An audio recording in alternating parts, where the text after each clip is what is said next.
The action's got to break open further and further for over and unders, whereas side by sides, not so much.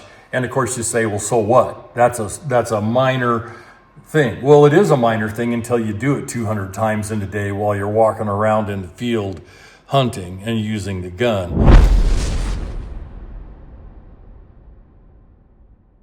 Hi folks, Tim Sundles here, and my beautiful wife Kim is filming. Now I will say right from the get-go that I am not a combat rifle guy. I have several, I shoot several, I run several, and I am not as much of a shotgun guy as I am even a combat rifle guy. But I shoot a lot of shotguns. I must have 2 or 3 dozen different shotguns, probably 3 dozen plus. So what we're going to talk about today is Tim and his whims, Tim and his druthers.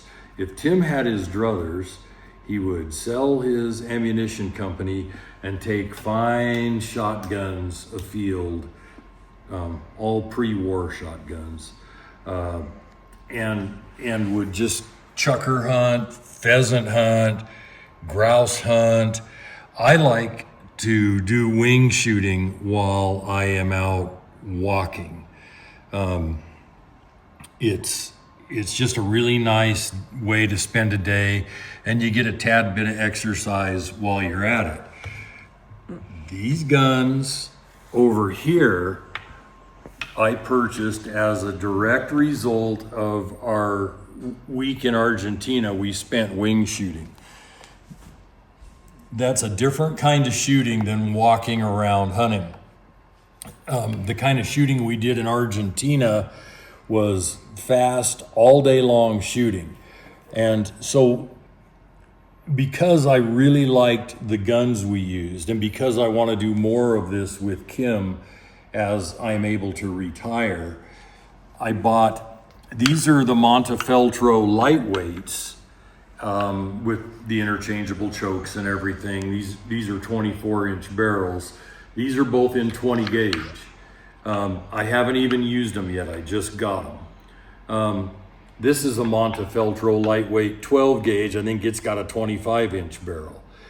You know, and so let's start with these. I mean, super lightweight. And I shot one for a week, only the one I used there had a longer magazine tube, so it would hold 5 rounds. You know, these are only 2 in the tube and 1 in the chamber. These will only be used in America, which is why I got the lightweight version of the Montefeltro, which was plenty light to start with. Only thing that makes this lighter is a shorter magazine tube. So it's gonna be 4 ounces lighter or something, and not very much. But having shot on some days, you know, over 1,000 pigeons a day, which are very fast moving small targets, I fell in love with these Montefeltros. And Kim and I are gonna get a commercial grade pigeon thrower so we can sit out here on the porch and she can get better and better and better. I'll just, you know, sit in a chair with a beer and coach her. I'll just say stuff like, oh, you missed that one. Oh, you missed this one. You know, lead a little more at this angle, that kind of stuff. I'll just be the coach. And first I'll have to have one cut short enough for Kim. And I may have to, these come with different inserts up here where you can change the cast. And, you know, Kim's new enough to shooting and to shotguns that she might not even know which cast fits or feels better till she shoots 500 rounds, and then you change it over and have her shoot another 500 rounds and see which she does best with. But they definitely need to have a shorter length of pull for Kim. You know, Kim would be well served with about a 13-inch length of pull, and these are like 14 and a half as they come. So anyway, one's for Kim, one's for me to shoot alongside her, And the 12 gauge I got just because I've always been a 12 gauge man until this last trip to Argentina.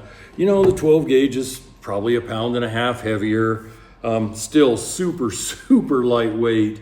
And these Benellis just run, you know, so reliably, especially once they're broken in. You know, new Benellis used to come with a warning saying don't shoot light loads for the first couple boxes, shoot heavy loads to get the action functioning, you know, coming all the way back. I mean, these are like a inertia recoil system, you know, and you need heavy loads until the gun's broken in, then you can go to light loads. Anyway. In honor of Christmas, don't shoot your eye out. You know what that's from, right, babe? I don't. A Christmas Story. Which Christmas story? A Christmas Story. Don't shoot your eye out. I'm lost. I have no idea what That's who I'm married to, folks. I have no idea what you're talking about. He knows everything about guns and ammo, though. That's all we care about. Well, yeah, that's what these videos are about. If we want to get into children's tales and stuff, I suck at that stuff. It's a classic Christmas show. Shoot your eye out? Don't shoot your eye out. Yeah, I don't know anything about it. So, just so you now know, the side of Tim Sundles that I don't reveal very often, I really like fine rifles, fine shotguns, fine handguns, and I find joy in taking something that's irreplaceable out in the field and using it. And I don't baby it. I won't abuse it, but I will neglect it. So let's start with these two right here. These are a matching pair of Holland Holland 12 gauges.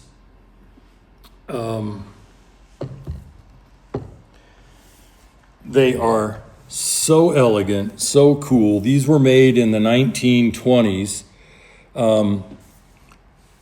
for a particular customer. His initials were CWD. I have no idea. And what's cool is you can look right there and see this is number 2 of a matching set.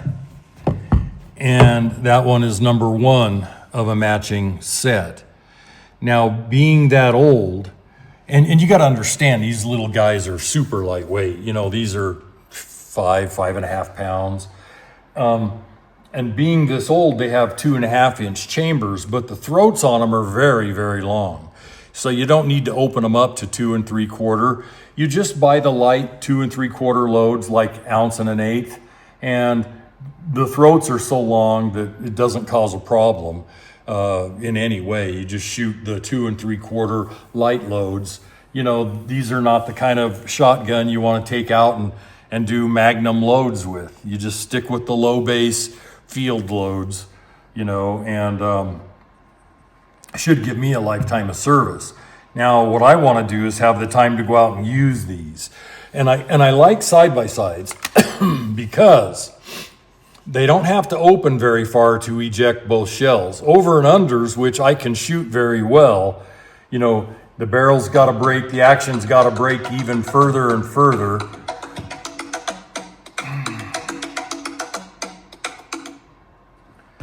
The action's got to break open further and further for over and unders, whereas side-by-sides, not so much. And of course you say, well, so what? That's a minor thing. Well, it is a minor thing until you do it 200 times in a day while you're walking around in the field hunting and using the gun. Even then, it's still a minor thing. I prefer side-by-sides. I like the old style. I can't shoot them any better than I can over and unders, but I love the traditional style. These H&H's, what's really cool about them is they came with the original case. You know, and you break the guns down, they both fit in this case, and along with the guns in the case and is cleaning equipment, a little bit of maintenance equipment, and both shotguns just fit right in there. And it's really, I mean, I have, and you did get the H&A. That's just so cool. These old British snob shotguns. I don't like the Brits when they're being snobby, which is almost anybody, from Great Britain. But if they've lived in America for a year or two, a generation or two, they're not nearly so snobby. I've never been a stuffy person. But anyway, I have a dream of carrying this little case, going afield with friends, and just showing up with my little case with both shotguns in it. So I've got a backup shotgun, and spending a few days upland game hunting. I wouldn't take these out duck hunting for ducks and geese. I want more powerful ammo and a little bit heavier gun. I'd use this for ducks and geese, definitely. But I have other shotguns I like even more for ducks and geese than these Benelli Montefeltros, although I would use one. I'd just put a full choke in it and use it. So these matching Hollands, this is like something I want to get out and do and enjoy life. This is a Joseph Lang. This is probably 120 years old. And again, same story. Don't you just love the engraving on these Hollands and on these old Langs? Anything that's an old, and this says one on it, so it was obviously part of a set at one time. I don't know where the other one is, and this one appears to me to have been at one time or another professionally restored. Whoever did it did a really good job. So it was who knows where it was done, probably in Great Britain somewhere. Again, super light gun, a little bit longer barrels than the H&H's. Super, super light, nice usable gun. This one is a real oddball. This is an late 1880s Lefever 10 gauge. Now, there was a company in the 50s, 60s, and 70s that took Whitworth steel and they would make new barrels for these Lefevers. Look at the ornateness of this shotgun. Just look at the beauty. All the gold inlay, all that engraving, and horn, pistol grip cap, just the appointments on it are fabulous. And why did I buy? And by the way, so I was getting into this company whose name I can't even think of it. They don't stamp it on the barrels. They would take Whitworth steel, modern steel for the 50s, 60s, and 70s, and they would make new sets of barrels and install them and regulate them on these Lefevers. And that's what this is. And I haven't even shot the gun. I've only had it for 2 years and I've been too busy. Again, someday I will sell buffalo bore ammunition, so I don't own a business, and I will go afield and enjoy these guns. I got the 10 gauge for my own reasons. I'm a fan of 10 gauges. I have some Browning pump shotguns that are 10 gauge and stuff. I really like 10 gauges. I have 10 gauge slug loads, 10 gauge double op buck loads, none of which I would ever shoot out of this gun. This gun's got basically 2 modified chokes in it. And I do have some 2 7/8 inch, I believe, 10 gauge that are pretty light loads for this. This is a light gun. 3.5 inch mags are gonna kick like a mule. And I'm worried about breaking the stock. It's a very svelte stock. So I'll start with the light loads. I'll never shoot full 3.5 inch magnums. I may shoot 3.5 inch shells for sure, but they won't be top end magnum loads. Anyway, what a beautiful, beautiful piece of history. And I'm the kind of guy that would get so much love out of carrying this afield. I'd like to shoot some turkeys with this thing. And it's mostly, in my mind, an upland game gun with the chokes the way they are. But still, to carry a gun like this afield and use it and bring it back to life from 135 years ago when it was made, wow, wow, wow.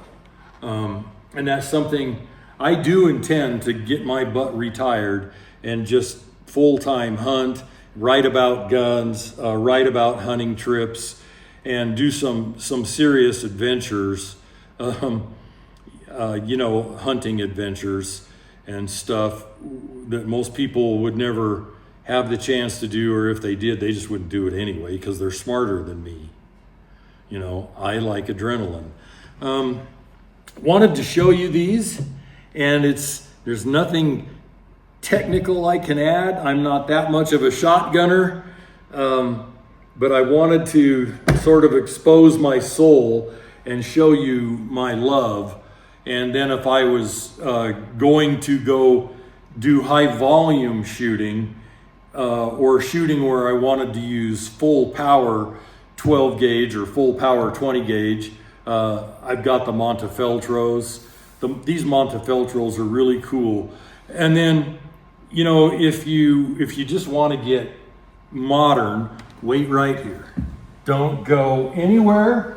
Kim's been bugging me about this all morning. So, she somehow believes that these 1301s have a place with these hunting shotguns. I don't really think they do, but she's so enamored with the 1301 and their capabilities. She says, when you're all done with the video, throw those 1301s in there. And I'm kind of like, well, it's sort of like throwing a 1-ton Dodge truck in a collection of, Lamborghinis or something. But so there's your 1-ton Dodge truck. Here's the Lamborghinis. Well, Italian. There's the Lamborghinis. These are more the Porsche and the Rolls Royces. And those are your Chevy 1970s. Which one's that? There's none of those. 1301s. The 1301s? No, they're just like modern workhorse. They're just tough. 1-ton trucks, You're missing one. Nothing romantic about it. Yeah, the other one's loaded in the bedroom, leaning against the headboard of the bed where it resides. Anyway, folks, hope you enjoy us just being us, and love you guys. Please have a good day, and God bless until the next video.